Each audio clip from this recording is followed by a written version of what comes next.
दीपक इसलिए जलाने की जरूरत पड़ती है कि अंधेरा घर में प्रवेश कर रहा है।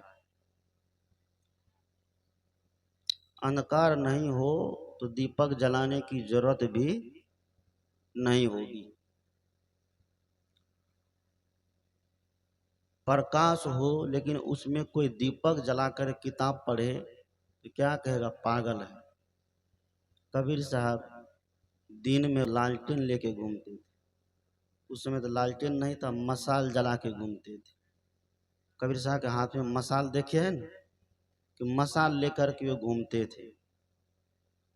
गांव में जब घूमते थे रोज मशाल लेकर के, एक ही व्यक्ति वही काम को रोज रोज करने लग जाएंगे तो लोग टोकने वाले होते हैं ना कि क्यों ऐसा करते हो। ये रोज रोज मशाल लेकर के गांव में घूमने की क्या जरूरत है। कबीर साहब से ऐसे लोगों ने पूछा कि रोज रोज मशाल लेकर के जला करके घूमने की क्या जरूरत है, क्यों घूमते हैं। कबीर साहब ने कहा तो मैं आदमी को खोज रहा हूं। आदमी को कहा कि आदमी को खोज रहे हैं, सब कुछ जब दिखाई दे रहा है तो फिर ये मशाल जलाने की झूठे से क्या जरूरत है, इतना कपड़ा तेल इसमें बर्बाद करते हैं। हम लोग तो देख रहे हैं, हम आपको देख रहे हैं, आप हमको देख रहे हैं, क्या हम मनुष्य नहीं है। कबीर साहब ने कहा कि नहीं, तुम में तो मानवता दिखाई नहीं दे रही। तो कबीर साहब ने कहा तब क्या। कबीर साहब ने कहा कि तुम जोल्हा जैसे लगते हो। कबीर साहब ने कहा तुम यादव जैसे लगते हो, तुम मंडल जैसे लगते हो, तुम डोम जैसे लगते हो, तुम चमार जैसे लगते हो, तुम जो है पासी जैसे लगते हो, तुम हिंदू जैसे, मुसलमान जैसे, सिख और ईसाई जैसे लगते हो। कबीर साहब ने कहा तुम कबीरपंथी जैसे लगते हो, कोई संत मत वाले जैसे लगते हो, कोई बौद्धिस्ट जैसे लगते हो, कोई जैनी जैसे लगते हो। यहाँ मनुष्य कोई है ही नहीं। गांव के लोगों को बड़ा आश्चर्य लगा। कहा कि हाँ बिल्कुल मेरी बात आश्चर्य करने ही जैसी है। कहा कैसे। कबीर साहब ने कहा जिसके अंदर मानवता नहीं है, जिसके अंदर मानवता का गुण नहीं है, जो किसी न किसी खोल में छुपा हुआ है, छुपा हुआ है ना। आज व्यक्ति से पूछिए, कोई पूछेगा क्या नाम है, अगर बता दिया कि राधे श्याम तो कहा कि पूरा नाम बोलो। क्या राधे श्याम नाम पूरा नहीं है। बोल देगा रास्ता राधे श्याम जी, क्या नहीं काम चला, और आगे बोलो। जब बोल देगा राधे श्याम यादव तब कहा हाँ अब पूरा हो गया। क्या जाति का लेवल से आज व्यक्ति आदमी को पहचान लेता है, लेकिन कुत्ता को जाति नहीं पूछता है। क्या पूछता है। गाय भैंस को कोई जाति नहीं पूछता। गुरुदेव की कुत्ता को जाति नहीं पूछता है, गाय भैंस को जाति नहीं पूछता है। अगर जाति पूछा जाता तो किसको, मनुष्य को पूछा जाता है। आज व्यक्ति कुत्ता को पहचान लेता है, गाय भैंस बिल्ली को भी पहचान लेता है, लेकिन एक मनुष्य दूसरे मनुष्य को क्या पहचान रहा है, नहीं पहचान पाता है। जब उसमें जाति का लेबल लग जाता है तब मनुष्य उसको पहचानता है। आज हम सत्संगी लोग भी ऐसे हो गए हैं, अगर पता चल जाए तो हमारे मत का सत्संग होता है तब तो बढ़िया है, लेकिन कहीं दूसरे मत का सत्संग होता है तब 3 डिग्री ज्यादा बुखार चढ़ जाता है। ये अपने मत का सत्संग नहीं। सदगुरु कबीर कहते हैं कि पछा पछी के कारणे सब जग रहा भूलान, निरपक्ष होय के हरि भजे सोई संत सुजान।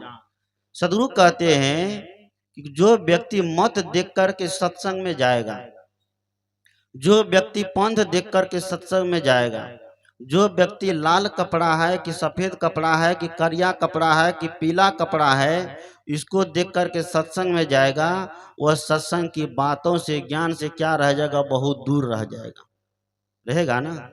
इसलिए साधु महात्मा किसी मत पंथ पंथाई को नहीं देखते हैं। साधु महात्मा देखते हैं कि इसके अंदर गहराई है कि नहीं है, ये हमारे विचार को ग्रहण कर पाएंगे कि नहीं ग्रहण कर पाएंगे। सदगुरु कबीर के विचार उसमें तो और बड़े ही खरे हैं, बड़े ही ऊंचे हैं। आत्मनिष्ठ विचार, आज आत्मा के निकट कोई पहुंचना चाहता है? नहीं पहुंचना चाहता है। आज शरीर तल पर ही सब जी रहा है, तो कहाँ से ज्ञान होगा? जी रहा है ना। आज शरीर को ही सब कुछ समझ लिया है। मैं ये नहीं कहता हूँ कि शरीर कुछ नहीं है, क्योंकि शरीर भी बहुत कुछ है। जब तक शरीर के बारे में नहीं समझेंगे तब तक आत्मा के बारे में भी नहीं जान सकते। गोस्वामी तुलसीदास ने बड़े सुंदर शब्दों में सजाया क्या, कि साधन धाम मोक्ष कर द्वारा। बड़ी सरल पंक्ति है, बच्चा बच्चा को याद है। महात्मा लोग इतना बोल दिए ना, सबको याद हो गया है।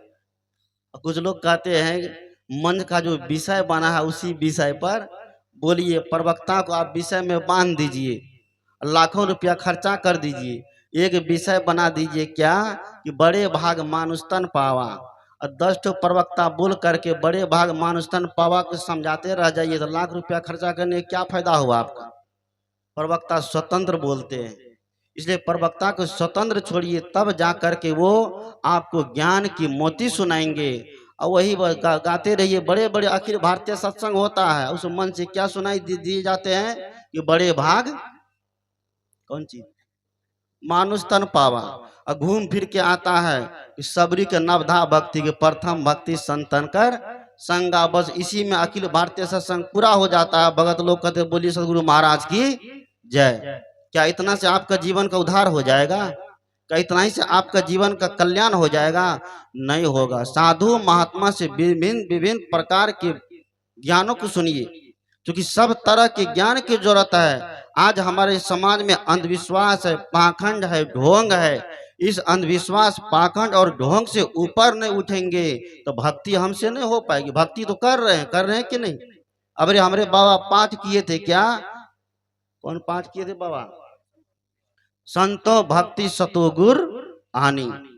सदगुरु कबीर कहते हैं आप भक्ति करना चाहते हैं तो मैं कल भी कहा था कि वर्तमान के संतों से जुड़िए। कैसे जुड़ना है? वर्तमान के संतों से जुड़िए।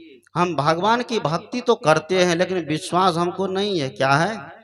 अगर विश्वास होता, किसी एक ही भगवान की भक्ति करने में लगे रहते, 1000 जगह दौड़ने की जरूरत नहीं पड़ती। क्या पड़ती? लेकिन आज भक्ति तो हम करते हैं लेकिन उस भक्ति में हमें विश्वास नहीं है। वह भक्ति ज्ञान वाली नहीं है, अज्ञान वाली है। इसी कारण है कि हमारी साधना पूरी नहीं होती है। सबरी को देखिए, सबरी के दरबार में श्री राम जी पहुंचे हैं। और श्री राम जब सबरी के दरबार में पहुंचे, सबरी उस समय कुछ भी नहीं जानती, अनजान है। भक्ति भावना वाले लोग ऐसे ही अनजान होते हैं, अज्ञान में रहते हैं। राम जी उसके दरबार में पहुंचते हैं। सबरी कुछ भी नहीं जानती है, बिल्कुल अबोध बालक के जैसा बच्ची बन गई है, और हाथ जोड़ के कहती है कि ही वेद स्तुति करो तुम्हारी, अधम जाति में जड़ मति भारी। उसमें भी अधमत अधम अधम अति नारी, तेहि में मैं मति मंद गवारी। कि किस आधारी, किस तरह से मैं आपकी भक्ति करूं? के ही विधि स्तुति करो तुम्हारी, अधम जाति में जड़मति भारी। मैं अधम जाति में जन्म ली हूं। कौन? नारी जाति में, जिसको कहा गया कि नारी जो है क्या है? अछूत है। हमारे सदगुरु कबीर साहब ने ऐसा नहीं कहा। इस्लाम परंपरा में देखिए, नारी को नमाज पढ़ने के अधिकार है? नहीं है। इस्लाम परंपरा में मस्जिद के अंदर नारी नहीं जा सकती है। वहां नारी को केवल बच्चा बनाने की फैक्ट्री बनाकर रखा। लेकिन कबीर साहब के जय घोष देखिए, सदगुरु कबीर साहब की क्रांति देखिए। कबीर साहब ने पूरी मानव जाति को ही नहीं, केवल पुरुष वर्ग को ही नहीं, हमारी माताओं को भी उतना स्थान दिया है कि आधे बसे पुरुष आधे बसे जोए। इस दुनिया का निर्माण कैसे हुआ? ब्रह्मा जी से, मानते तो वही है, विष्णु जी से और महादेव जी से। बोले भंडारी से कहते हैं कि ब्रह्मा जी ने सृष्टि का क्या किया? निर्माण किया। कौन जगह बैठ के किया? इलाहाबाद में कि पाकिस्तान में कि अफगानिस्तान में? जब ब्रह्मा जी ने सृष्टि को बनाया ब्रह्मा जी जब हिंदू थे तो पाकिस्तान को काहे बना दिया जो हर समय लड़ते रहता। जब हिंदुस्तान को ब्रह्मा जी बने तो चीन को कौन बनाया, अफगानिस्तान को कौन बनाया है। जब हिंदू जी ब्रह्मा जी हिंदू को बने तो मुसलमान को काहे बना दिया। आए दिन रोज एकदम पत्थरबाजी होता है, आए दिन रोज झगड़ा होता है। जब भगवान ने सृष्टि बनाई तो एक ही तरह के व्यक्ति बनाते बनाते कि नहीं। यहाँ देखते हैं कि सबकी शक्ल अलग अलग है, किसी को मिलता है, किसी की शक्ल मैच नहीं करता है, सबकी शक्ल अलग अलग है। जब ब्रह्मा विष्णु महादेव ने मिल करके सृष्टि का निर्माण किया, सृष्टि को चलाया और अंतिम में संहार किया, तो फिर इतना उपद्रव क्यों दुनिया में हो रही है। ब्रह्मा की बनाई हुई भगवान की बनाई हुई दुनिया में इतना दुख का है, इतना है तोबा का है। सदगुरु कबीर कहते हैं इस सृष्टि का निर्माण किसी ने नहीं किया है, इस सृष्टि सब दिन से सब दिन तक रहेगी, कभी मिटने वाली है। मैं बचपन में बार कथा सुना था, भागवती कथा सुनने के लिए पढ़ रहा था उस समय, तो वृंदावन से महात्मा जी आए हुए थे और बहुत बड़े कथाकार थे। उसने कहा कि 2012 में संसार का क्या हो जाएगा, प्रलय आ जाएगा। 2012 के बाद कोई दुनिया में नहीं बचेगा, 2012 के बाद प्रलय हो जाएगा, सब कुछ विनाश विनाश हो जाएगा। हमको डर हो गया कि 2012 में ही दुनिया खत्म हो जाएगी, तो फिर साधना भजन कब होगा। तब ये सब भाग गए, बाबा चले गए इलाहाबाद, डर के मारे। कहाँ चले गए, इलाहाबाद। चल के जल्दी गुरु बना लेते हैं, भक्ति करते हैं, सत्संग से जुड़ जाते हैं कि हमारा क्या हो जाएगा, उद्धार हो जाएगा। वहां रहते रहते 2012 भी पार कर गया, 13 पार कर गया, 14 पार कर, अभी तक चलिए रहा, कभी सृष्टि का विनाश नहीं हुआ। सदगुरु कहते हैं ये सब बातें केवल डराने के लिए हमारे शास्त्रों में है। जो डरता वही व्यक्ति है जिस व्यक्ति को ज्ञान नहीं होता है। जिस व्यक्ति को अपना ज्ञान हो जाता है वह व्यक्ति कभी नहीं डरता है, वह व्यक्ति ज्ञान के बदौलत चलता है। ज्ञान कैसे होगा, इसी भक्ति के रास्ते पर चलने से।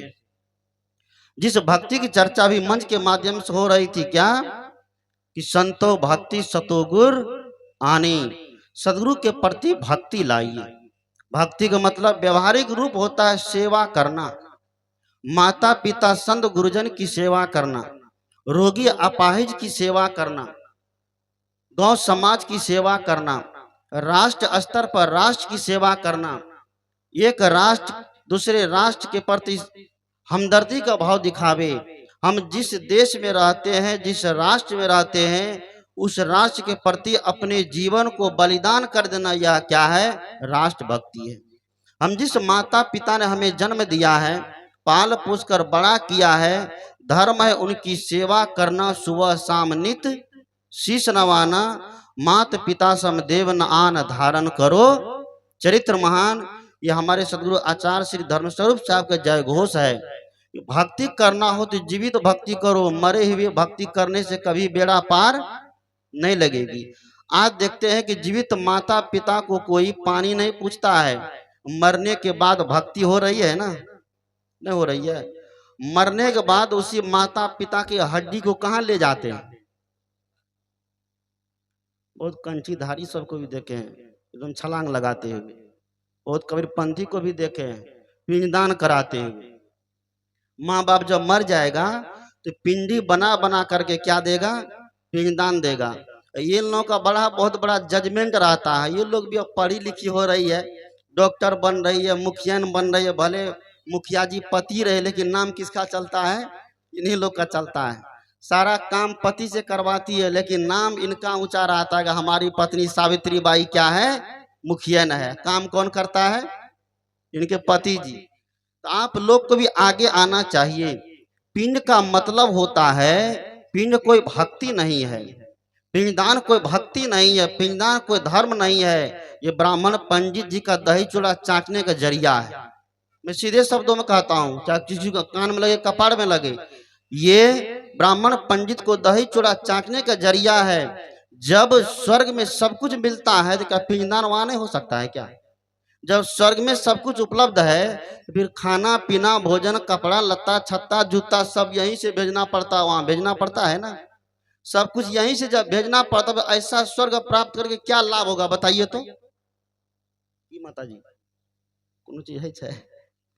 जब सब कुछ यहीं से भेजना पड़ता है, पंडित जी कहते हैं तुम्हारे बाप घोड़ा पर चढ़ते थे घोड़ा दो, तुम्हारे बाप दूध खाते थे तो दुधारू गाय दो, तुम्हारे बाप एकदम बढ़िया जूता पहनते तो बढ़िया जूता दो। एक बार ऐसे हुआ, एक कहानी मुझे याद आती है, जब प्रसंग आ गया है।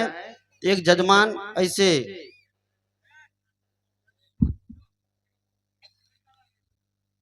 ये बच्चा सबको संभाल लीजिए, तो हम दो हमारे दो मैसा काहे छोड़ देते हैं फ्री। बोलिए सदगुरुदेव की जय। दूठो है दोनों संभाल के रखिए। सदगुरु कहते हैं एक जजमान का बाप मर गया। जब जजमान का बाप मर गया तो एक ही बेटा था, उसको एक ही लड़का था। एक लड़का होने के नाते लड़का ने सोचा कि हमारे पिताजी गए हैं, तो गांव के लोग जो जो सब कहा सो करने के लिए तैयार हो गया। तेल जले तेली के दिल जले मसालची की ऐसी कहानी फक चल गई। गांव वालों ने कहा कि तुम्हारा बाप मरा, हम जैसा कहेंगे तुमको करना पड़ेगा कि नहीं। गांव के कुछ चौधरी लोग होते हैं, कुछ एजेंट लोग होते हैं, अगर आप कबीरपंथी भी है तो आपको अपने रीति रिवाज से वो विधि से नहीं करने देगा, वो अपना विधि थोपेगा आपके ऊपर। ये गलत है कि नहीं गलत है। समाज के लोगों को भोज खाना है भोज खाए, लेकिन जो कर्मकांड उस कर्मकांड में हम अपना दावेदारी काहे दिखाएंगे। कुछ कुटुंब लोग भी होते हैं, नहीं हम जैसा कहेंगे आपको करना ही पड़ेगा, ये सरासर गलत है। आप जिस मत पंथ संप्रदाय में जैसा होता है, आपके जो नियम कानून उस नियम कानून से आप करो, लेकिन विवेक पूर्वक। कबीर साहब ने कहा करहु विचार तो सब दुख जाई, परिहरि झूठा केर सगाई। तो वह लड़का को जैसा जैसा कहा करने के लिए तैयार हो गया। संयोग से उनको एक जीजा जी था, जीजा जी रोज फूल गया था, वो ससुराल नहीं आता था। बहुत मनाने के बाद जब भोज भंडारा इधर हो गया, जब घर से सारा सामान खाली करके पंडित जी लेके चला गया, तब बहुत मनाने के बाद उनका जीजा जी आया। संयोग से उनका जीजा जी सत्संगी था। इसलिए कहते हैं सत्संगी व्यक्ति के पास विवेक होता है। क्या होता है? सत्संगी व्यक्ति के पास विवेक होता है, उसका जीवन में कोई भ्रम नहीं होता। गोस्वामी तुलसीदास ने भी कहा कि बिनु सत्संग विवेक न होई। कबीर साहब ने कहा करो सत्संग भरमगढ़ टूटे। जब उनका जीजा आया, देखता है कि घर द्वार तो ढन कर रहा है, न गोदरेज है, न फ्रिज है, न अलमारी है, न टीवी है, न एसी है, न गाय है, न भैंस है, न घोड़ा है, न कुछ भी नहीं है दरवाजे पर। पूछा कैसा क्यों? कहा कि आपके ससुर जी मरे, तो पंडित जी जो जो सब मांगते गए सब घर खाली कर करके देते गए। कहा सरेसा घोड़ा, कहा सरेसा घोड़ा भी दे दिए। कहा कैसे दिए? पंडित जी कहा जब सब क्रियाक्रम हो गया तो पंडित जी कहा कि एक दिन तुम्हारे बाप हमको सपना दिया है कि सरेसा घोड़ा पर चढ़ते थे, यहाँ स्वर्ग में सरेसा घोड़ा नहीं मिलता, इसलिए हमको भेज दो वहां से। मंत्र के द्वारा पंडित जी मंत्र के द्वारा सारा काम कर देता, भगवान सभी को बुला लेता मंत्र के द्वारा यहाँ। बस यहीं पे चंबर लगा के भगवान का दक्षिणा उठा लेता है। ये जजमान सब इतना चालाक हो गया है, खटिया देता है तो केला का थमेक दे देता है। ये दोनों बेईमानी, न पंडित जी ईमानदार है न जजमान ईमान, दोनों बेईमानी बन गया है। कहा कि यहाँ पर सरेसा घोड़ा नहीं मिलता है, तो सरेसा घोड़ा भी दे दिए। अब बस देखे कि पंडित जी पंडितानी को पीछे में बैठा के सरेसा घोड़ा में एकदम घुड़दौड़ दे रहा गांव में। जजमान को बड़ा बुरा लगा, कहा कि घोड़ा को स्वर्ग में भेज देंगे।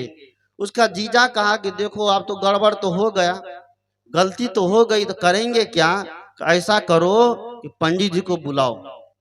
पंडित जी को पकिया सकिया के बुलाया, और पंडित जी को रेशम की रस्सी से बढ़िया से एकदम पिलर वाला खंभा में बांध दिया, पछाड़ी बांध दे करके, और आगे में कोयला के आग में एक तो 8 mm का सरिया धिपने के लिए दे दिया। अब पंडित जी सरिया को देखता है और उन लोग को मुंह देखता है, कहता ये सब क्यों ऐसा विध किया जा रहा है? लड़का ने कहा कि पंडित जी रात में हमारे बाप हमको सपना दिया, जैसे आपको सपना दिया वैसे हमको भी सपना दिया, लेकिन हमारा सपना कुछ आगे तक गया, आपका सपना बीचे में रह गया। क्या? हमारा सपना आगे तक गया और आपका सपना बीचे में रह गया। कही क्या? कहा कि देखिए आप जो घोड़ा सरेसा घोड़ा पिताजी के पास भेजे मंत्र के द्वारा, वेद मंत्र के द्वारा, वहां चढ़ के जो पिताजी घूम रहे थे, रनिंग दे रहे थे, स्वर्ग में घोड़ा एक बार भड़क गया, हमारे पिताजी नीचे गिर गए। कि तब क्या हुआ? कहा कि हमारे पिताजी का घुटना टूट गया है। कौन चीज? घुटना में चोट लग गई है, दर्द हो रहा है। कहा कि फिर दर्द हो रहा तो हम क्या करें? पिताजी सपना दिए हैं पंडित जी को बुला करके, जब उस सरिया से हम पंडित जी घुटना को दागोगे तो धीरे धीरे हमारा दर्द यहाँ क्या होगा? आराम होने लग जाएगा। पंडित जी जैसे सुनता है, पंडित जी का तो पसीना छूटने लग गया है, पंडित जी की लहर काटने लगा, हो बाप हमको जल्दी खोलो, हम तुम्हारा घोड़ा भी ला के देते हैं, स्वर्ग में नहीं यहीं पर हमारे घरे में घोड़ा है, तुम्हारा पलना भी ला के देते हैं, पलंग भी ला के देते हैं, छत्ता जूता सब ला के देते हैं, टीवी फ्रिज सब ला के देते हैं। पंडित जी खोला, जैसे सरपट्टा देते हुए गया, वो सारा सामान ला करके पंडित जजमान के घर में धर दिया और कान पकड़ लिया। उस दिन से पंडित जी का ऐसा काम अभी जीवन में नहीं करेंगे। क्यों? ये ज्ञानी के द्वारा। इसलिए भगवान कृष्ण ने गीता में कहा, नहीं ज्ञानेन सदृशम पवित्र मिद विद्यते, कि ज्ञान के जैसा पवित्र करने वाली दुनिया में और कोई चीज नहीं है। ज्ञान आत्म बोध की बात है। जब तक आपको आत्मबोध नहीं होगा तो आप सही रास्ते पर नहीं चल सकते हैं। कबीर साहब ने कहा कि आत्म ज्ञान बिना नर कौन चीज भटके, कोई मथुरा कोई भटक रहे कि नहीं? नहीं भटकते हैं। किसके अभाव में? आत्मज्ञान के अभाव में। आत्मज्ञान जब व्यक्ति को हो जाएगा तो भटकना बंद होगा ना। लेकिन आत्मज्ञान आप कौन प्राप्त करना चाहते हैं? कोई करना चाहते हैं? आत्मज्ञान नहीं चाहिए, बस बाहरी हो जाए, बढ़िया बाबा लोग भी फिल्मी तर्ज पर, भोजपुरी तर्ज पर भजन सुनाते रहे, एकदम रंगारंग कार्यक्रम होते रहे। इधर जब जीवन में मन रस मांग रहा है तो नीरस कब जीवन होगा? जब तक जीवन नीरस नहीं होगा तब तक आपका ज्ञान उतरने वाला नहीं है। क्योंकि आप अटक के रह जाते हैं, आप यही भटक के रह जाते हैं, और भटकते जब तक रहेंगे तब तक ज्ञान नहीं। कबीर साहब ने कहा कि भटकन कब दूर होगा? कि जाको सदगुरु ना मिला व्याकुल दहो दिस, क्या व्याकुल दहो दिस धाय, आंख न सूझे बाबरा घर जरे घूर बुताए। जब तक जीवन में सच्चे सदगुरु नहीं मिलेंगे तो तब तक हम भटकते रहेंगे। और सच्चे सदगुरु की परख कैसे करेंगे? जब हम अज्ञान में तो कैसे करेंगे? तो वही बात सदगुरु कबीर कहते हैं कि सर्वप्रथम आप भक्ति के रास्ते पे चलो। अब तुरंत आप किसी पंथ में मत जुड़ जाओ, आप तुरंत किसी महात्मा से माला दीक्षा मत ले लो, पहले आप भक्ति करते रहो, सत्संग करते रहो, क्योंकि यही माध्यम है। आप सत्संग करते चलो, आपके अंदर विवेक आते जाएगा, और तब आप विवेकी संतों से जुड़िए, पारखी संतों से जुड़िए, विचारवान संतों से जुड़िए। ये नहीं घोगा पसंद से जुड़ गए, बाद में आपको बता रहा है कि आप परमात्मा के अंश है, आप ईश्वर के अंश हैं, तो आपकी मुक्ति यहाँ से मिलेगी, आपकी मुक्ति वहां से मिलेगी। सदगुरु कबीर का रास्ता कहता है कि मुक्ति कहीं जाने से नहीं बल्कि आत्मबोध से मिलती है। जब तक आपके अंदर आत्मबोध नहीं उतरेगा तो आपको कभी मुक्ति मिलने वाली नहीं है। मुक्ति के लिए हमें भक्ति के रास्ते पर चलना पड़ता है, ज्ञान के लिए हमें भक्ति के रास्ते पर चलना पड़ता है। सदगुरु कबीर कहते हैं कि संतों भक्ति सतगुर आनी। भक्ति कौन है? भक्ति स्त्रीलिंग शब्द है, नारी एक पुरुष दुई जाया।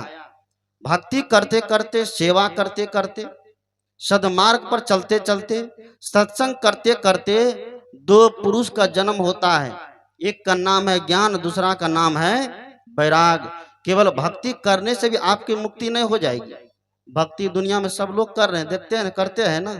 भक्ति के नाम पर कोई नाच रहा है, कोई तमाशा दिखा रहा है, भक्ति के नाम पर हरे राम राम राम हरे हरे कृष्ण कृष्ण हो रहा है ना। भक्ति तो हो रही है, लेकिन उस भक्ति से कभी हम पार नहीं हो सकते हैं। हमारे उपनिषद में बात आई कि दो तरह की भक्ति है, एक भक्ति है पराभक्ति, एक भक्ति है अपराभक्ति। पराभक्ति है जिस भक्ति को करने से हम पार हो जाएं। कहां से पार हो जाएं? इस शरीर से पार हो जाएं, इस शरीर के आवागमन से छुट्टी मिल जाए, उसी को पराभक्ति कहते हैं। इस शरीर में नहीं आना पड़े बार बार, क्योंकि शरीर धारण करना, शरीर छोड़ना और शरीर को धारण करना सबसे बड़का दुख है। बाबा मही साहब ने कहा कि आवागमन सम दुख दूजा है जगत में नहीं। इसके निवारण के लिए क्या करना चाहिए? मिट्टी की भक्ति करना चाहिए, पत्थर की भक्ति करना चाहिए। कि बाबा धाम, बैजनाथ धाम की गोदावरी गंगा स्नान कहाँ जाना चाहिए? कि गया में पिंडदान करना चाहिए। सदगुरु कहते हैं इसके निवारण के लिए गुरु भक्ति करनी चाहिए। इसकी भक्ति, इसके निवारण के लिए गुरु भक्ति को हो, प्रभु भक्ति को हो, चाहे ईश्वर भक्ति को हो, शब्दों में उलझने की जरूरत नहीं है। शब्द को सुलझाते हुए चलिए। कबीर साहब ने कहा कि मैं कहता आंखन की देखी, तू कहता कागज के लेखी, मैं कहता सुरझावन हारो, तू राखियो उलझाई रे। सदगुरु कबीर साहब सुलझने की बात कहते हैं, उलझने की बात कबीर साहब नहीं कहते हैं। तो परा भक्ति और अपरा भक्ति, परा भक्ति है जिस भक्ति को करने से हम संसार से पार हो जाएं, इस शरीर से पार हो जाए, आवागमन के चक्कर से छूट जाए, वह है परा भक्ति। वह क्या है? वह आत्म बोध हो जाना, अपने स्वरूप का ज्ञान हो जाना। तो अपने स्वरूप का ज्ञान तुरंत हो जाएगा? नहीं होगा। चट ब्याह, अब पट गौना, हड़बड़ी ब्याह, कनपटी सिंदूर से काम चलेगा? नहीं चलेगा। उसके लिए हमें धैर्य धारण करनी पड़ती है। उसके लिए हमें साधु संतों के पास अपने श्रद्धा सुमन समर्पित करना पड़ता है। उसके लिए हमें मेहनत करने की आवश्यकता पड़ती है। जैसे कोई बच्चा विद्यालय जाता है तो तुरंत वो प्रोफेसर नहीं बन जाता है, तुरंत वह IAS BA MA की डिग्री लेकर के नहीं आ जाता है। वह धीरे धीरे क्लास व क्लास क्या करता है? प्रोग्रेस करता है। सबसे पहले वो लड्डू बनाना सीखता है, बैठना सीखता है, क ख सीखता है, पर यक्का सीखता है, फिर दुक्का सीखता है, तब किताब पढ़ना सीखता है, मनोहर पोथी पढ़ता है। पढ़ते पढ़ते धीरे धीरे वो अक्षर का बोध जब हो जाता है तब उसका क्लास बढ़ने लग जाता है। ठीक उसी तरह सदगुरु कहते हैं कि हमें भी आत्मबोध के लिए, अपने स्वरूप में स्थित होने के लिए सर्वप्रथम आपको व्यवहार जगत को सही बनाना पड़ेगा। आपका व्यवहार जगत जब तक सही नहीं है तब तक आध्यात्मिक जगत कभी भी आपका ठीक नहीं होगा। तो परा भक्ति का मतलब जिस भक्ति को करने से पार हो जाए, वह है अपने स्वरूप का स्मरण, वह अपने स्वरूप की याद, वह अपने स्वरूप में स्थित। ये स्थिति तुरंत नहीं आती है। संत ने कहा कि करत करत अभ्यास के जड़मती हो सुजान, रसरी आवत जात के सिल पर परत निशान। उसका बार बार अभ्यास करना पड़ता है। उसका ज्ञान हो जाने के बाद भी, मान लीजिए किसी को आत्मज्ञान हो जाए, किसी को आत्मबोध हो जाए, हम तो आत्मा है, हम किसी का अंश नहीं है, हम किसी के प्रतिबिंब नहीं है, इतना बोध हो जाने के बाद भी उसको अभ्यास में लाना पड़ता है। इसलिए साधु महात्मा नियम बना दिए हैं कि सभी लोग आपस में बैठ करके घर में क्या करिए? सत्संग करिए, ध्यान करिए। हमारे सदगुरु आचार्य श्री धर्मस्वरूप साहब ने कितनी सुंदर युक्ति दी है कि बैठ नित एकांत में, निरखे प्रवृत्ति विलास को, दृष्टा में चेतन भिन्न, ऐसा यत्न करना चाहिए। सभी लोग एकांत में बैठिए। आज घर में तो देखते हैं कि सबके घर में एक पूजा घर जरूर बनता है, बनना चाहिए। हाँ, उसमें 3300 करोड़ देवी देवता का फोटो बना के रखे हैं। लेकिन बहुत कबीरपंथी समाज में देखता हूँ घर में कोई पूजा स्थल नहीं है। अपने माता पिता को वो भगवान और देवी और देवता समझते हैं, जो असली देवी देवता है ना। आप बहुत घरों में देखता हूँ कि उनके सामने कोई तीज होता है, कोई त्योहार होता है, मैं ये नहीं कहता कि आप छठ मत करो, आप जितिया मत करो, आप चरचंदा मत करो, कोई भी सब कुछ करिए, क्योंकि उसी के बहाने बढ़िया बढ़िया खाने को मिलता है, हम महात्मा लोग को फायदा हो जाता है। बोलिए सदगुरुदेव की।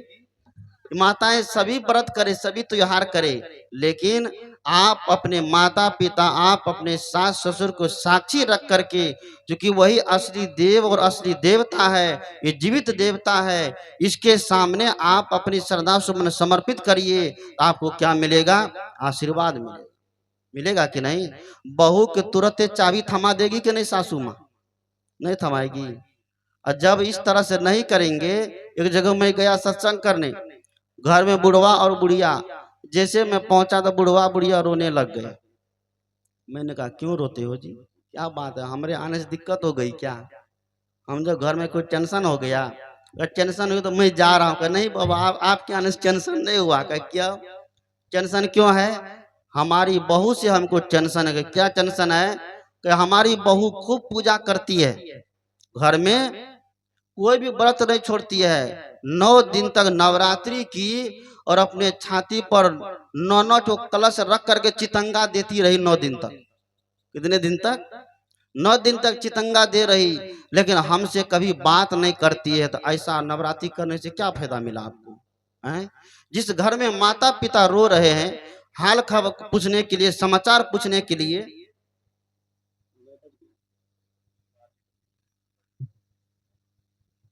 जिस घर में माता पिता तरस रहे हैं आपसे बात करने के लिए, आप उनसे सही मुंह बात नहीं करते हैं, और 9 दिन का नवरात्रि करके चितंगा दिए रहते हैं, अपने आप को वीर कहलाते हैं।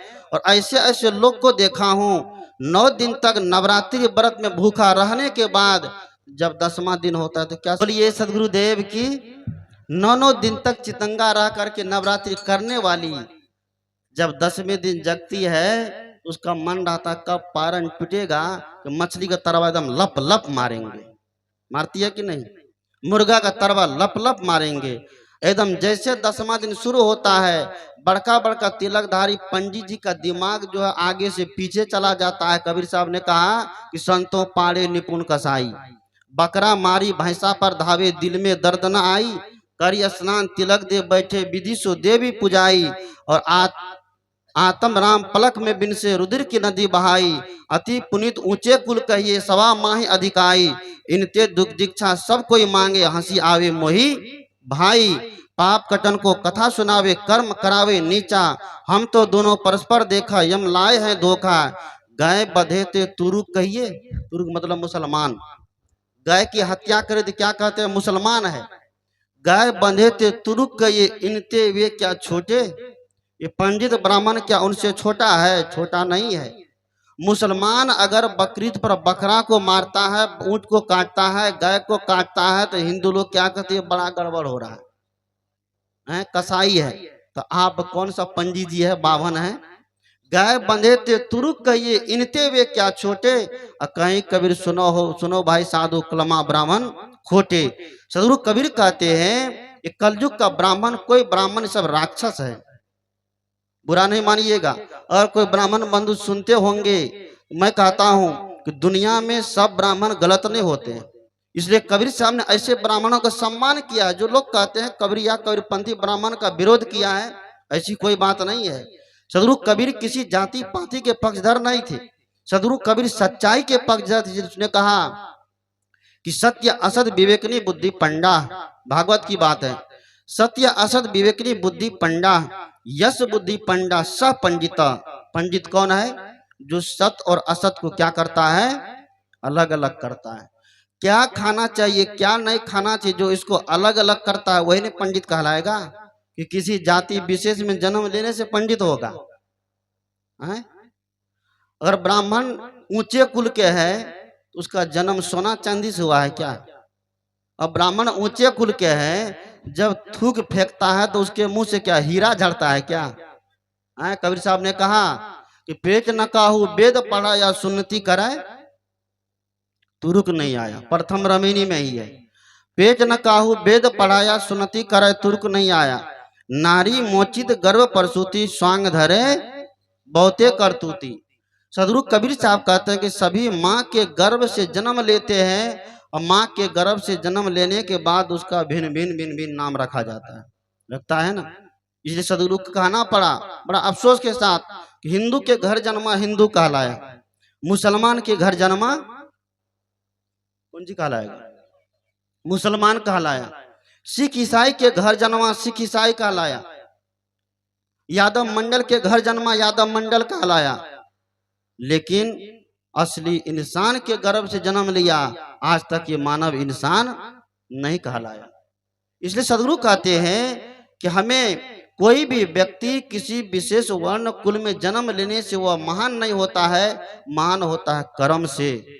कर्म जिस व्यक्ति का अच्छा है तो वह व्यक्ति महान माना जाएगा।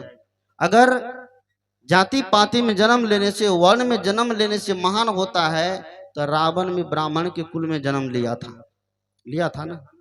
लेकिन आज कोई रावण की पूजा करते हैं? नहीं करते, राम की पूजा करते हैं।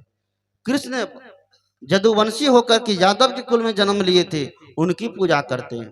बुद्ध महावीर की पूजा करते हैं। रविदास कौन जाति में जन्म लिए थे? चमार जाति में जन्म लिए थे। और जूता सिलने का काम करते, जूता बनाने का काम करते। कबीर साहब कौन जाति में जन्म लिए थे? कोई जातीय नहीं, ठन ठन गोपाल है कबीर साहब। पालन पोषण जुलाहा के यहाँ हुए थे, लेकिन जन्म कहाँ लिए हैं आज तक किसी को पता नहीं है। बहुत लोग कहते हैं कबीर साहब कमल के फूल पर जन्म लिया है। देखिए, विचार करते चलिए। इसलिए कबीर साहब के बात में आए जगह जगह कि करहु विचार तो सब दुख जाई। कमल के फूल पर आज तक कोई बच्चा जन्म नहीं लिया है। ये महिमा की बातें हैं, महिमा बढ़ाने के लिए बोल दिए गए हैं कि कमल के फूल पर काशी लहर तारा के तालाब में कबीर साहब कमल के फूल पर जन्म लिए। दुनिया में कुछ ऐसे भी महापुरुष है जिनके माँ का पता है, पिता का पता नहीं है। अब देखिए, हमारे वेद व्यास जी महाराज, इनके जो जन्म हुए हैं, माता पिता का कोई वैवाहिक संबंध नहीं है। माता पिता का वैवाहिक संबंध नहीं है। सतवती नाव चला रही थी, पराशर ऋषि जा रहे थे। पराशर ऋषि नाव में बैठे, सतवती को देख करके उनके मन में विकार आ गया। तो उसी के संपर्क से जो बच्चा जन्म लिया, उसका क्या नाम पड़ा? व्यास, जिसका नाम होता है बड़ा महान। माता पिता कोई वैवाहिक संबंध नहीं है, लेकिन एक माँ उनकी मछुआरनी है, अब पिता कौन है? ऋषि कुल से है। दोनों के संपर्क से जो बच्चे जन्म लिए, कितना बड़ा महान कहलाया। उतना कर्म, उसका कर्म कितना महान हुआ। एक नहीं, हजारों महापुरुष। माँ सीता को देखिए, उनके भी माता पिता का कोई पता नहीं है। पालनहार माता पिता जनक जी है। उसी तरह सदगुरु कबीर साहब कमल के फूल पर जन्म लिए। ये सब केवल अंधविश्वास की बात है। सच्चाई ये है कि सदगुरु कबीर साहब भी किसी न किसी माता पिता से जन्म लिया है। जैसे माँ जानकी के जन्म देने वाले माता पिता का पता नहीं चला अभी तक, उसी तरह सदगुरु कबीर साहब के जन्म देने वाले माता पिता का अभी तक पता नहीं चला। माता पिता का पता नहीं चला तो इसका मतलब ये नहीं कबीर साहब निष्कृत हो गए, नहीं। उनके ज्ञान को देखिए, उसके बैराग को देखिए, उसकी रहनी को देखिए। उसके ज्ञान, बैराग, भक्ति और रहनी के सामने सभी संत धराशायी हो। इसलिए कबीर साहब को संतों में क्या कहा गया? सम्राट। संत मत के आदि प्रवर्तक कौन है? सदगुरु कबीर साहब है। कुछ लोग सोचते हैं कि संत मत कुछ लोगों का बनाया हुआ, ऐसी बात नहीं। इस झूठ में मत रहिए, इतिहास को पहले खंगालिए। जब तक आप अपने इतिहास को नहीं जानेंगे तो आप सच्चाई से रूबरू नहीं हो सकते हैं। संत मत के आदि प्रवर्तक अगर कोई हुए हैं तो सदगुरु कबीर हुए हैं। और निर्गुणी धारा के सर्वप्रथम सम्राट, संतों में सम्राट किसी को कहा जाता है? किसको कहा जाता है? सदगुरु कबीर साहब को कहा जाता है, संत मत के आदि प्रवर्तक। लेकिन कबीर साहब का क्षेत्र इतना विशाल हो गया कि उनको नाम से अलग पंथ बनाना पड़ गया। कबीर साहब कोई पंथ नहीं बनाया, कबीर साहब कोई मत नहीं बनाया। कबीर साहब सत्संग करते थे, पूरी मानव जाति के लिए करते, किसी व्यक्ति विशेष के लिए नहीं। कुछ लोग कहते हैं हमारा सत्संग इतने लोगों के लिए है, और कुछ लोगों के मंच पर कोई दूसरा पंथ का महात्मा बैठ गया तो मिर्गी चढ़ने जाता है, चढ़ता है ना। कबीर साहब का मंच खुला मंच है। आप इस मंच पर कोई भी आ करके बैठ करके प्रवचन दे सकते हो, लेकिन कुछ लोगों का मंच बिल्कुल एकदम सुकड़ा हुआ रहता है। हमरे पंथ का बाबा बैठ सकते, अगर दोसर पंथ का बाबा बैठ ले भाग ले, सब गड़बड़, हमारा भेद खुल जाएगा, होता है ना। और हमरे दूसरे पंथ का बाबा इस मंच पर बैठ गया तो हमारा सब पोलपट्टी खोल देगा, और जब बबो में देखते हैं झगड़ा हो जाता है, होता है ना। एक बाबा कहेगा हम प्रवचन कर, वो बाबा भाग जाएगा, वो बाबा कहेगा हम प्रवचन, वो बाबा भाग जाएगा। भाई प्रवचन करने से जब बाबा भाग जाए तो श्रोता सुनने वाला कौन चीज करेगा? ठेंगा बजाएगा, ढोल पिटेगा। बोलिए सदगुरु देव की जय। सदगुरु कबीर कहते हैं कि भक्ति करो, उस भक्ति में सामंजस्य होना चाहिए। गुरु की भक्ति में किसी भी प्रकार का अलगाववादी नहीं होना चाहिए। कबीर साहब दो दो टूक की बात जवाबी किए हैं, सवाल किए हैं और लोगों को झकझोर दिए हैं। वो लोग का कबीर साहब का तुम भक्ति कौन सी भक्ति में लगे हो? क्योंकि भक्ति से ही मुक्ति मिलेगी। भक्ति निशैनी मुक्ति की संत चले सब, कौन सी संत चले सब धाय, और जिन जिन मन आलस किया, हम सब बोलो जाने नहीं चाहिए, खाली हम ही बोलो कर जा नहीं चाहिए की बोलिए, हम सब बोलियो। भक्ति निशैनी मुक्ति की संत चले सब धाय, जिन जिन मन आलस किया जन्म जन्म पछताए। सदगुरु कहते हैं आप जाने अनजाने में किसी भी तरह की भक्ति करते रहो, उसके लिए रोक नहीं देते हैं। आप जो भी करते हो, पथरे पूजते रहो, मिट्टी पूजते रहो, गंगा स्नान नहा करके सोचते हो कि हमारी मुक्ति मिल जाए, जाओ करो, लेकिन संतों के सानिध्य में बैठो, आत्मज्ञानी संतों के पास बैठो। गोस्वामी तुलसीदास की रामायण की बात कहें तो राम जी जब गए तो सर्वप्रथम ये नहीं कहा कि तुम मेरी भक्ति करो, भगवान की भक्ति करो, देवता की भक्ति करो, ईश्वर की भक्ति करो, परमात्मा की भक्ति करो। किसकी भक्ति करो? प्रथम भगति संतन कर। आगे बोलिए, ये सब जानते हैं आप लोग, हम ही सब काहे बोला रहे हैं। प्रथम भगति संतन कर संगा, दूजे रति मम कथा प्रसंगा। जो बात सदगुरु कबीर गोस्वामी तुलसीदास से 200 साल पहले कह गए, वही बात गोस्वामी तुलसीदास को भी कहना पड़ा 200 साल बाद। क्या कि प्रथम भक्ति संतन कर संगा। और कबीर साहब भी वही बात कहते हैं। क्या कहते हैं कि संतो भक्ति सतो गुरु आनी। अलग है कोई बात। लोग कहते हैं कबीरहा सब कर पंथी सब ने भगवान को मानता, न देवी को, न देवता को, न दुर्गा को, न काली को, न भवानी को, न धर्मराज बाबा को, न गहिल को, न बन्नी को, न ओझा को, न सौखा, न तंतरिया को, न मंतरिया को। कल में तंतरिया मंतरिया बोला तो बहुत माताएं तो सोचती होगी कि बाबा जी तंत्र मंत्र नहीं मानते हैं, कहीं डेनिया का पल्ला पड़ जाएगा तो भाई इसका बोलती बंद हो जाएगी। मैं चैलेंज देकर कहता हूँ मेरा कुछ होने वाला नहीं है। अगर कोई डेनिया ऐसा हो तो मेरे सामने करो। अगर डेनिया 12 बजे रात को गाछ हाँकती है तो उसको कहो दिन में हाँक के दिखा देने के लिए, मैं उसको गुलामी खटूंगा। जब गाछ 12 बजे रात में हाँकती है, दिन में काहे हाँकेगा जी? जब उसके मंत्र में बल है तो रात में कहे, दिन में मंत्र काम करना चाहिए कि नहीं? तो हम लोग को डर कहाँ है? तो हम लोग का ज्ञान बढ़िया है ना जी।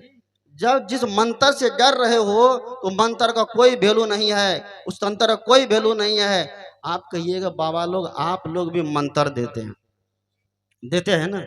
हम लोग भी सही मंत्र देते हैं। जब दीक्षा देते हैं, दीक्षा के समय क्या देते हैं? जब दीक्षा देते हैं, दीक्षा के समय मंत्र देते हैं। कहिएगा वो मंत्र क्यों दिया जाता है? प्रश्न हो सकता है ना, प्रश्न करिए। जब कंठी पहनते हैं तो महात्मा साहब से प्रश्न करिए। ये मत सोचिए कि सब बात महात्मा जानते हैं, आप लोग भी जानते हैं बहुत बात। प्रश्न करिए कंठी क्यों पहना जाता है? ये कंठी जो है सत्य अहिंसा का प्रतीक है। साहब जी हमारे पाठ कर रहे थे कि सत्य अहिंसा के प्रतीक गर्दन में क्या धारण करना चाहिए? माला धारण करना चाहिए, करना चाहिए। ये वैष्णव का चिन्ह है, वैष्णव का प्रतीक है। कुछ लोग कहते हो माला ताला रखने में बड़ा झंझट लगता है, थोड़ा झूठ झूठ बोलने में मुंह में ताला लग जाए, हटाओ इसको खोल के फेंक दो। इसलिए कुछ लोगों ने क्या किया, माला फेंक देना चालू किया और बहुत का माला उतरवा दिया। माला उतरवा के कह दिया कि तुम मेरे पंथ में दाखिल हो जाओ तो तुमको हम तुरंत कहाँ भेज देंगे, कहाँ पहुंचा देंगे? भगवान से तुरंत दर्शन करवा देंगे। ये नकटा गुरु सब इतना समाज में हो गया है कि समाज धराशायी होते जा रहा है। उसने कहा कि माला ताला निकाल दो, कोई पूछे न। कहा कि माला क्या होगा, मने में माला है। मैं ऐसे लोगों से पूछता हूँ कि तुम तो वैष्णव हो, सत्संग करते हो, तो गला में माला कहाँ का है? बाबा मने में माला है। मैं कहा कि तुम कपड़ा खरीद के ले आओ बाजार से, अब बक्सा में ताला मार के रख दो, नंगे घूमते रहो गांव में। हम तुमसे पूछेंगे कपड़ा काहे नहीं पहनते हो, कह देना मने में कपड़ा पहनते। काम चलते हो? आए चलते काम? नहीं चलते। खाना बना लो, हंडी में रख दो बंद करके, और कहो भूख लगी है, अब पेट ढन हो रहा है, अब भूख से एकदम परेशान रहो, खाना नहीं खाओ, कहो कि मने मन खाना खा लेते हैं, काम चलेगा? कि वो चलते जाओ करवा चौथ कल मान लिए यहाँ सब पति एकदम पंजाब भेज दियो, पति सामने में रहते, कभी करवा चौथ जते से मैं रहते काम नहीं, उसके लिए पति को सामने रहना पड़ेगा। मुझे बहुत बड़ा आश्चर्य लगता है जब पति सामने करवा चौथ के सामने सामने काहे चलनी से काहे देखते हैं। ये राज आज तक ये सब नहीं बताई है, ये सब राज जो है अभी तक ये लोग नहीं बताती है, क्योंकि बता देगी तो राज खुल जाएगा, तो करवा चौथ के दिन गहना जबर कपड़ा लता मिलने नहीं मिलेगा इन लोग को, इसलिए करवा चौथ की चलनी के से देखती है। बोलिए सदगुरुदेव की जय। आइए मैं कह रहा था कि भक्ति, भक्ति का मतलब परा भक्ति जो पार कर दे संसार से, वो भक्ति क्या है? अपने स्वरूप का स्मरण, अपने स्वरूप का चिंतन। उसके लिए एकांत में बैठिए, ध्यान करिए। ध्यान किसका करें? अब ध्यान में ही बड़ा तिगड़म है बाबा लोग का, है ना।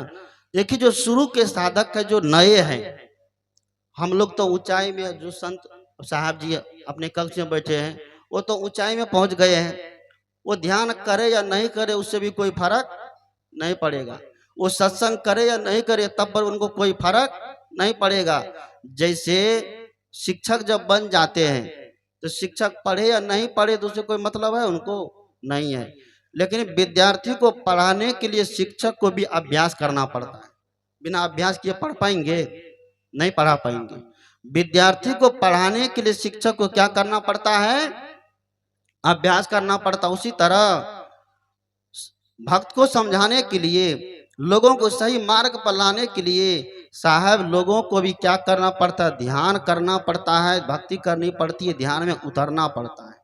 शुरू के साधक को कोई आलम्बन देना पड़ता है, कोई आधार देना पड़ता है। ध्यान देखिए, शुरू के साधक को कोई आधार देना पड़ता है, जब तक आधार नहीं देंगे तब तक वो ध्यान नहीं कर सकता। जैसे एक कद्दू का लत्ती रोपते हैं, जब छोटा रहता है तो क्या देते हैं?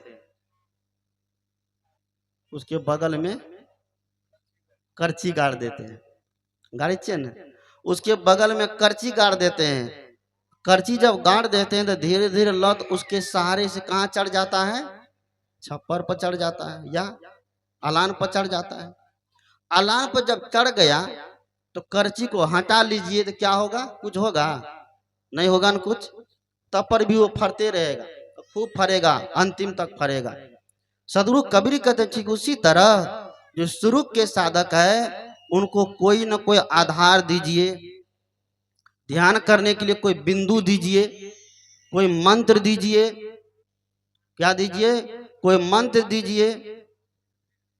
नाद को देखिए, आंख बंद करके बैठिए और यहाँ पर एक बिंदु की कल्पना करिए, मन को उसी में टिका लीजिए। मन हजारों बार भागे तो घुमा करके मन को इसी पर बांधिए। यह आधार है ध्यान में जाने का। और इस पर नहीं होता है तो गुरु का ध्यान करिए, गुरु का चित्र को स्मरण करिए। बोलिए सदगुरु देव की। सदगुरु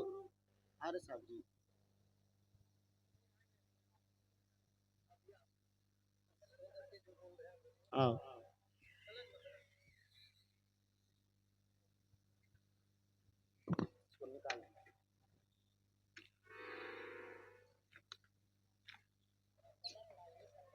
इसको हटाइए, हटाइए इसको हटाइए कवर को।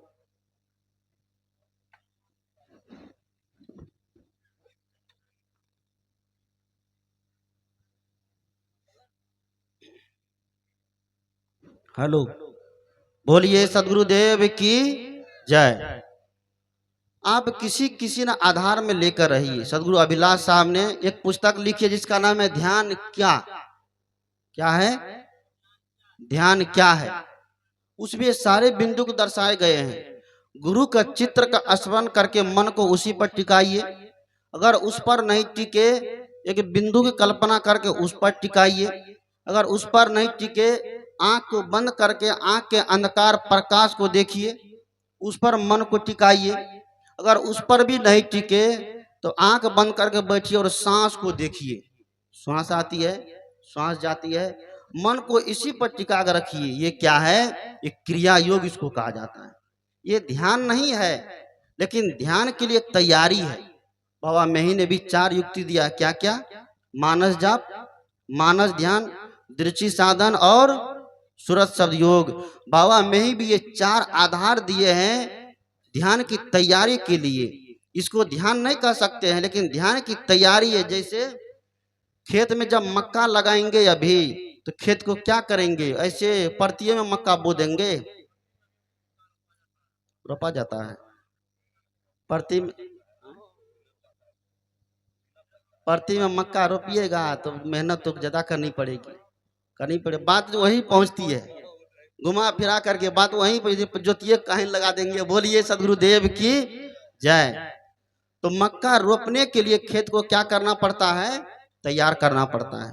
तब जाकर के उसमें बीज डालिए तो बीज एकदम अंकुरन होकर के बढ़िया मक्का खेत में लहराएगा। उसी तरह ध्यान में जाने के लिए, ध्यान तक पहुंचने के लिए कबीर साहब ने जिस ध्यान की बात कहा है, क्या कि सहज ध्यान। ध्यान सहज होना चाहिए, बनावटी नहीं होना चाहिए। जैसे एक रूप सहज होता है, नहा लीजिए, धो लीजिए और कपड़ा से शरीर को पोंछ लीजिए, सूती कपड़ा से, तो सहज रूप हुआ। लेकिन नहा धो करके उस चेहरे में विशेष प्रकार का क्रीम लगाइए, पाउडर लगाइए, विशेष प्रकार का केमिकल लगाइए, तो वो क्या हो गया? बनावटी चेहरा हो गया, वो असली चेहरा नहीं हुआ। कबीर साहब वही असली ध्यान की बात कहते हैं, सहज ध्यान की बात कहते हैं। हम जितने क्रिया योग वाले ध्यान करते हैं वो सब असहज है, वो सहज नहीं है। जैसे एक लड़का साइकिल चलाना सीखता है, उदाहरण समझिए, एक लड़का साइकिल चलाना सीखता है तो पीछे से उसका कोई कैरियर पकड़ता है, उसको चढ़ने देता है, चढ़ करके थोड़ी दूर जाता है और ठेल देता है। लड़का जाकर के कुछ दूर गिरता है, पड़ता है, उठता है, फिर गिरता, पड़ता, उठता है। 10 दिन, 15 दिन, महीना दिन में वो क्या हो जाता है? साइकिल चलाना फर्राटा सीख जाता है। उसके बाद वो पैडल मारता है, जाता है, साइकिल इधर चल रहा है, देखता उधर है, सीटी उधर बजाता है, घंटी उधर बजाता है। उसको गिन करके पैडल मारना पड़ता है क्या? नहीं, वो गिन करके पैडल नहीं मारता है। वो फिर असहज सहज हो जाता है। वो सहज, उसका दिमाग अपने आप ऑटोमेटिक काम करने लग जाता है और साइकिल चलाना सीख जाता है। सदगुरु कहते ठीक उसी तरह ध्यान का मतलब केवल समय निकाल करके बैठना नहीं है, यह तो विधि है, यह तो नियम है। सदगुरु कहते हैं ध्यान करो, लेकिन ध्यान में हर समय रहो। रह पाएंगे? ध्यान करो विधि है, ध्यान करो नियम है, लेकिन ध्यान में हर समय रहो। कैसे? भोजन बनाओ तो ध्यान से बनाओ, कहते कि नहीं? भोजन करो तो, बहुत लोग कहते हैं ना भोजन कर तो ध्यान से करो। अब क्या करेगा? आंख बंद कर लेगा तब भोजन करेगा? नहीं। ध्यान का मतलब होश, ध्यान का मतलब सावधानी, ध्यान का मतलब केवल आंख बंद करके बैठना नहीं। आंख बंद करके बैठना एक विधि है, एक नियम है, एक शिष्टाचार है। लेकिन सदगुरु कहते हैं कि सहज ध्यान का मतलब कि हर समय जीवन को होश पूर्वक रखना। कबीर साहब ने कहा कि सहज ध्यान रहो, सहज ध्यान रहो, गुरु के वचन समाई हो। सदगुरु कहते हैं कि सहज ध्यान में आपका जीवन होना चाहिए और होश पूर्वक भोजन करो तो ध्यान पूर्वक करो। अगर ध्यान पूर्वक भोजन करेंगे तो ज्यादा नहीं खाएंगे। क्या? अगर ध्यान पूर्वक भोजन करेंगे तो एक दिन नमक कम भी पड़ गया तो काम चल जाएगा, एक दिन मसाला कम भी पड़ गया तो काम चल जाएगा। और कहीं ध्यान पूर्वक भोजन नहीं कर रहे, बेहोशी में कर रहे हैं और नमक कम पड़े लाओ तो लाठी, रोज रोज खाना बनाते, इसका दिमाग लगता काम करता कि नहीं करता, गड़बड़ होगा कि नहीं होगा? क्योंकि भोजन होश पूर्वक नहीं हो रहा था, भोजन रस लेकर हो रहा था, स्वाद लेकर। इसलिए सदगुरु कहते हैं वो ध्यान पूर्वक भोजन करिए। खेत जोतने जाते हैं, खेत कमाने जाते हैं तो ध्यान पूर्वक खेत कमाइए। रास्ता पर चलते हैं ध्यान पूर्वक चलिए। जो व्यक्ति होश पूर्वक चलता है समझिए वो हर समय कौन चीज में रहता है? ध्यान में रहता है। एक बार की बात है, कुछ लोग शाम के सत्संग समाप्त होने के बाद मंच पर ध्यान में बैठ गए। अब मैं टहलने के लिए शाम में निकल गया, गर्मी का मौसम था। जब टहल करके आया दरवाजे पे कुर्सी लगा बैठ गया, थोड़ा पसीना सुखाने लग गया। जो बाबा ध्यान करके उतरे मंच पर से मेरे पास गए, मेरे पास जा करके एकदम कैसे बोलते हैं, ओए, ध्यान में आप काहे नहीं बैठे? मैं उनसे कहा बाबा आप तो ध्यान में बैठे थे, लेकिन जब ध्यान में बैठ कर यहाँ मेरे पास आए तो झोड़िया सांप को जैसा फुफकार काहे मार रहे हैं? मैंने उनसे कहा आप तो घंटों भर ध्यान में बैठे रह गए, और ध्यान में बैठ करके मेरे पास जब आए तो झोड़िया सांप को जैसे फुफकार काहे मारते हैं? जब आपका फुफकार नहीं मारते ध्यान कैसे? दूसरों को दिखा कर हम ध्यान करते हैं। सदगुरु कबीर साहब कहते हैं कि ध्यान में बैठे हुए व्यक्ति का मन मक्खन के जैसा हो जाता है, वो फुफकार नहीं मारेगा, वो दूसरे को नहीं देखे कौन ध्यान किया कौन नहीं किया, वो अपने आप को देखता है, और अपने आप को देखना ही क्या है? पराभक्ति है। इसी भक्ति को करके हम पार हो सकते हैं, और अपरा भक्ति, जिस भक्ति करने से हम पार नहीं जा सकते हैं। मिट्टी की भक्ति, नदी की भक्ति, तालाब की भक्ति, पोखर की भक्ति, केला गाछ की भक्ति, पीपल गाछ की भक्ति, और आंवला गाछ की भक्ति, बर गाछ की भक्ति, गंगा की भक्ति, जमुना की भक्ति, हरिद्वार की भक्ति, ऋषिकेश की भक्ति, मतलब सब जगह की भक्ति करके आइए। इस भक्ति को करने से कभी भी हमारी नैया पार नहीं लगेगी। सदगुरु कहते हैं कि अगर हमें अपनी नैया को पार लगाना है, उसके लिए हमें क्या करना पड़ेगा? उसके लिए पराभक्ति करनी पड़ेगी। वो पराभक्ति क्या है? वो अपने स्वरूप का स्मरण। वो कैसे होगा? बैठ नित एकांत,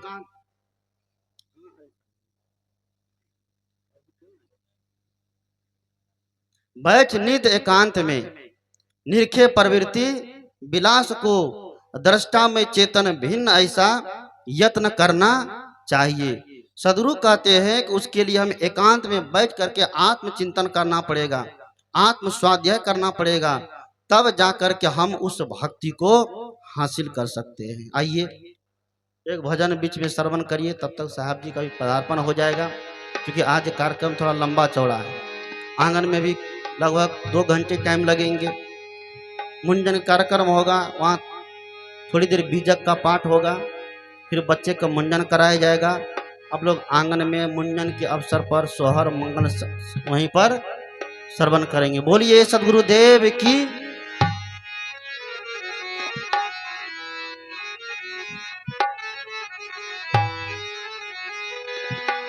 सबरी की जो है अपरा भक्ति देखिए,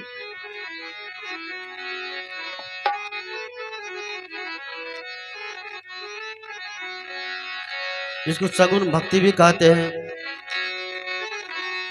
रामा रामा रटते रटते, सबरी बुला रही अपने राम को। तो सबरी कौन है? आध्यात्मिक अर्थ करें तो ये मनोवृत्ति सबरी है। राम कौन है? ये आत्मा, ये जीव राम है। कबीर साहब ने आत्मा को राम शब्द से संबोधित किया है। ये मनोवृत्ति अपने राम जी से मिलने के लिए लालायित है, परेशान है। साहब जी विराजमान हो रहे हैं, आप सभी लोग खड़े हो जाएंगे। बोलिए सदगुरु देव की, सदगुरु कबीर साहिब की, सभी संत महापुरुषों की जय। बोलिए संत सम्राट सदगुरु कबीर साहिब की, सदगुरु आचार्य श्री धर्म स्वरूप साहिब की, स्वरूप श्री अभिलाष साहिब की। बैठ जाए। अरे साहब जी विराजमान हो गए हैं। साहब जी के विचारों को हम लोग श्रवण करेंगे, उसके पूर्व मैं इस भजन को गा देता हूँ। बोलिए सदगुरुदेव की। रामा रामा रटते रटते, बीती रे उमरिया। रामा रामा रटते रटते, बीती रे उमरिया। रघुकुल नंदन कब आओगे, भिलन की डगरिया। रामा रामा रटते रटते, बीती रे उमरिया। रामा रामा रटते रटते, बीती रे उमरिया। रामा रामा रटते रटते, बीती रे उमरिया।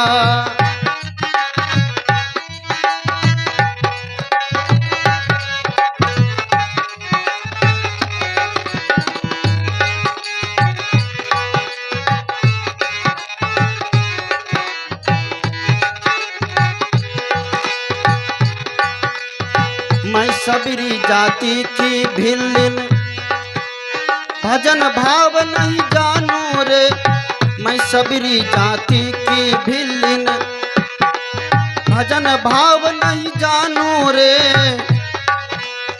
नाथ तुम्हारे दर्शन के ही वन में जीवन पालू रे, नाथ तुम्हारे दर्शन के हित वन में जीवन पालू रे,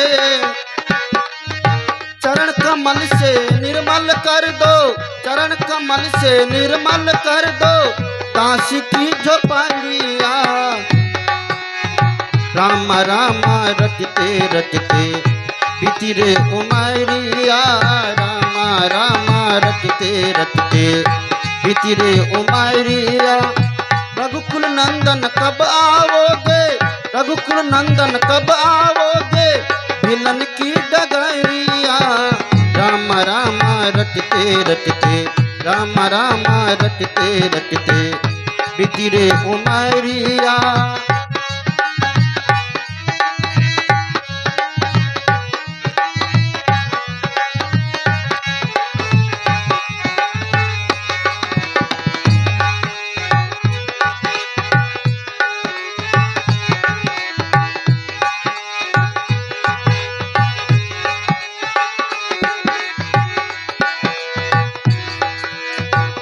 सवेरे वन में जाकर रास्ता साफ कराती हूँ, रोज सवेरे वन में जाकर रास्ता साफ कराती हूँ, अपने प्रभु के कारण वन से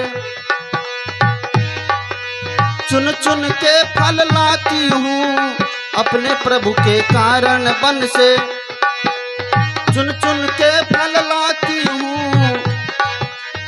मीठे मीठे बैरन से, मीठे मीठे बैरन से भर लाई रे छबरिया, राम राम रटते रटते, राम राम रटते रटते बीती रे उमरिया, राम राम रटते रटते, राम राम रटते रटते बीती रे उमरिया,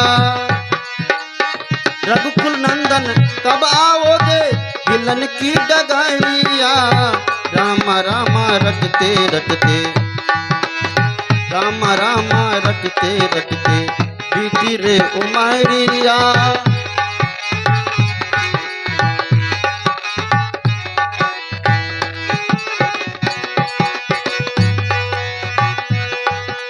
सुंदर श्याम सलोने सूरत अपने मन में बसाऊंगी,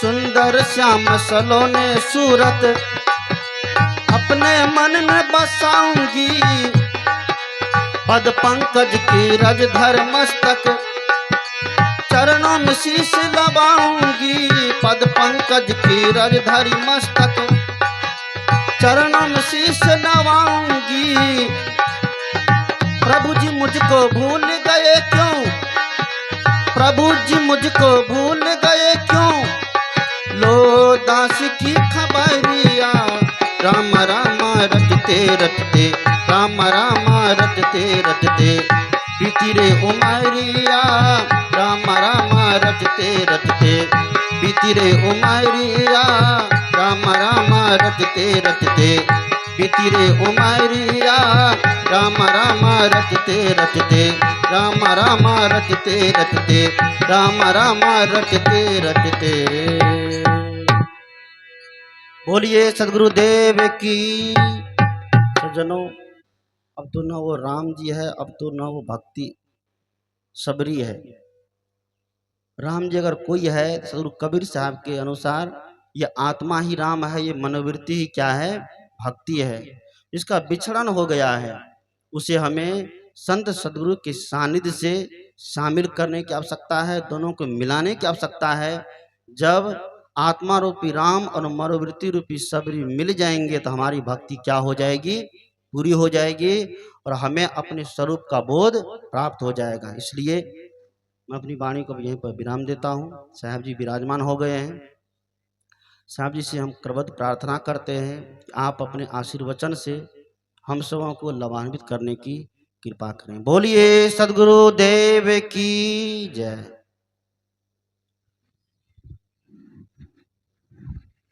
मैं तो